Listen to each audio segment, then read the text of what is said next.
we should get this stuff because Let's. sometimes things come up. So you've got the 70s porn mustache, Mm-hmm. and I've got like just I don't know what it is. You've got They Might Be Giants, or I've got the flock of seagulls haircut.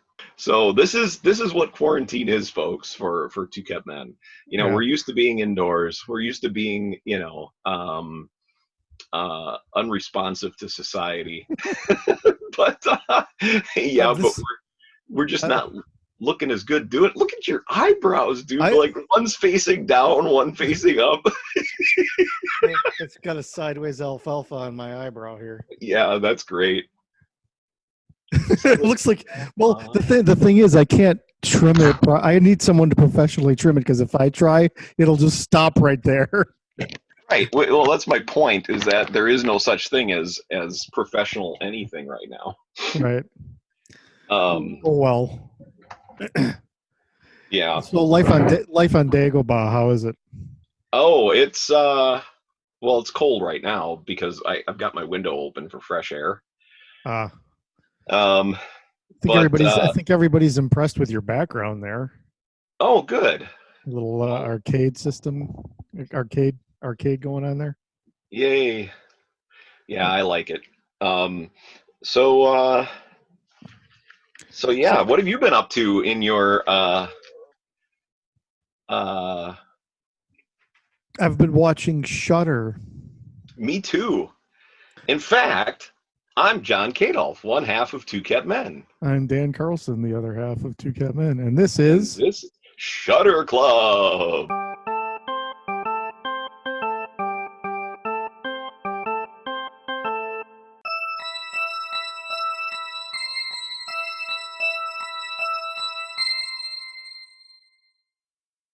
Okay. Cursed Films, Poltergeist.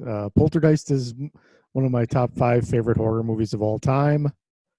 Certainly a good flick. I saw it when I was young. I don't remember exactly when, but I watched it at there was like a birthday party or something like that I was at when I first saw it. I saw it an opening weekend with my mom and my cousin Billy. She was going to take us to see Star Trek II: The Wrath of Khan. I wasn't having none of that because I saw the Star Trek the motion picture and wasn't excited. So I talked her into seeing Poltergeist because I knew Steven Spielberg had made it, and I was just super excited about it. And it became her favorite horror movie and one of my all-time favorites. Nice. I've seen it so many times I can't even count. Yeah. I never believed for a second that the movie was cursed, but no, neither have I. It has gotten a reputation as a cursed film. And this new episode of Cursed Films tackles that fairly well, I think. So we watched the Cursed Films Poltergeist.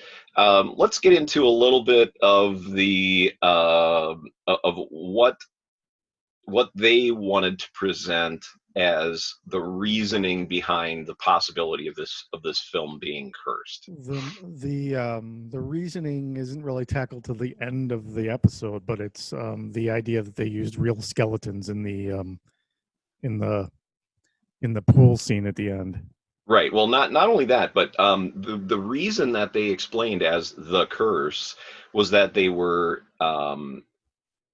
skeletons that were exhumed from India. I'm not sure if they were exhumed, but they did come from India. Well, either way, films, as they explained in the episode, films have been using real human skeletons for forever, dating all the way back to Bela Lugosi days, because it's so much cheaper to go and buy a human skeleton from, like, let's say American Science and Surplus than it is to have somebody come in and sculpt an entire skeleton. So none of the other films that use skeletons were cursed. Now, perhaps. Anyway, I don't think that, obviously, I don't think it's cursed because of that. I don't think it was horribly, Well, now the talk about the curses really kind of spans all 3 films. Right. And because the idea of the curse really didn't take hold until things started to pile up over the 3 films. But if you take everything in isolation, you can see that none of it looks like it's odd. Heather O'Rourke, the little girl who died, had an existing birth defect, which which caused her to be misdiagnosed with having Crohn's disease, when in fact she had a bowel obstruction that was caused by her birth defect. right. And that's what And killed then her. that burst, and then Yeah, that was the end. yeah, unfortunately. And then Julian Beck, who played Kane, the old man, the creepy old man in Poltergeist 2, died. But when he was hired knowing he was dying of cancer. Right, exactly. And he already, before he took the role, knew he was going to die. He knew it was going to be his last performance, and he allowed them to take advantage of his physical condition to make the role more believable. And right, which led to the fact that they wanted to they because he passed on before Poltergeist 3, and they wanted to use him again in Poltergeist 3. They actually had to resort to making a death mask of him. So even the special effects people said that they weren't exactly sure if the death mask was made pre or post before his death or after he died. Right. So they actually had another actor playing him with a death mask on. And I got to say, his performance is Poltergeist 2 is not a perfect sequel, but his performance elevates that movie to being really good in my. And, I have problems with a little bit of it, but he's just amazing in that movie. Yeah, so is the rest of the cast. Yeah, I mean, he's just as creepy as the Madam, whatever her name is. Madam. The little lady. She's not creepy. I always thought she had a compassionate air about her. Well, yeah, okay, but yeah, you're different than most people. Most people that see that film view her as kind of creepy. I don't get that at all. I don't understand where that's coming from. She comes in and she helps the family. Yeah, but her voice and the things she says and all that, it's just creepy. Everything about her is comforting and warm to me. I don't understand. I guess we saw this different movies or something. You're a weirdo. So what were the things? Other things that are kind of put in the ether as contributing to evidence of there being a curse was the murder of Dominique Dunn by her boyfriend after filming. It's important to note that none of these things happened while they were filming anything. Well, except for O'Rourke. No, O'Rourke. Well, her filming was mostly done at that point. It didn't happen on set. It happened at home, at the hospital. But they had to finish the film with a body double, who buried her face in the shoulder of the other actress. Yeah, Nancy Allen. Yeah, and so they hadn't finished the film yet. No, and the director didn't want to finish the film. The studio kind of forced his hand. Yeah, they did. I mean, he said he was done, and they said no. They put, from their perspective, they put millions up for this, and yeah, and that makes sense. Yeah, but I want to get into this the murder of Dominique Dunn, the oldest daughter in the first movie. The one who screams, "What's happening? What's happening?" That's a pretty chilling scream. Yeah, the moment, the thing that I learned new is kind of trivial, but I didn't know that she was actually the younger sister of Griffin Dunn, who was the victim in American Werewolf in London, who was talking to with shit hanging off his face. That was his younger sister. Yeah, and then also her. I guess the father and grandfather were also actors. No, the father was a reporter, and he was actually reporting on the murders of other things, and then he actually ended up having to report on his own daughter's murder. Oh, okay. And she was strangled by her boyfriend. Wasn't dead right away. She was in a coma, and then died later. And Craig Reardon, the special effects guy, rightly calls the people who are saying this is a curse, as like it's bullshit, because what anything that would happen on the set, using skeletons, has anything to do with some idiot murdering a young girl. The link is ridiculous. Yeah, not only that, but and it's actually he actually says it's an insult to the memory of Dominic Dunn and Heather O'Rourke.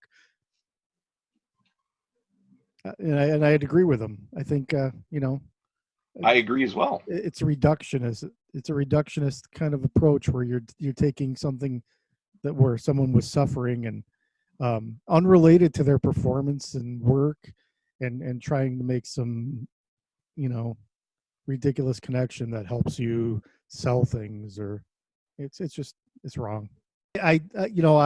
So my feeling is that it wasn't cursed, but I do enjoy having seen it, because I like any talk of this movie, because it's always there's never any extras on the Blu-rays for Poltergeist or DVD, and there's no real extras on the making of the movie.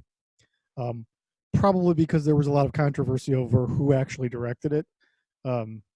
Steven Spielberg was the producer, and from what it sounds like, he was a very active producer, bordering on almost being a over-the-shoulder director. So that's cool.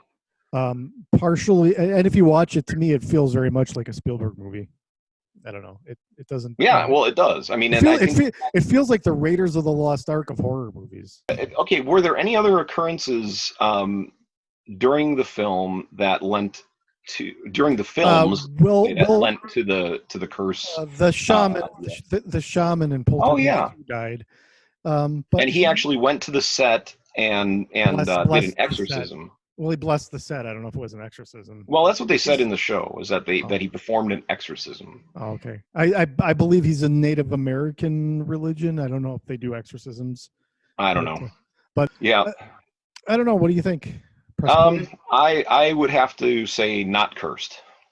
Oh, are we doing cursed or not cursed? I would have to say not cursed. Okay. But press play. Press play. Okay. Not cursed. not cursed. A not cursed film. Right. Not cursed films. Yes, trilogy. Yeah, and everyone involved, I thought, was like everyone involved in making those movies was just top notch. I liked all the acting.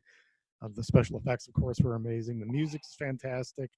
Poltergeist 3 is not a favorite of mine, but it's hard to criticize that movie too much when you think about how much they had to compromise in order to even finish it. So I don't think I've ever actually watched Poltergeist 3, to be honest. Oh, okay. Well, let me give you a quick rundown. Heather O'Rourke in a skyscraper with a bunch of mirrors, and instead of being with her parents, she's with her aunt and uncle, and she gets kidnapped by the old dude, and then the aunt and uncle run around for 90 minutes and scream, Carol Ann, 85 fucking times. You should maybe see it for that reason. I don't know. But press play on Cursed Films Poltergeist. Yes, agreed.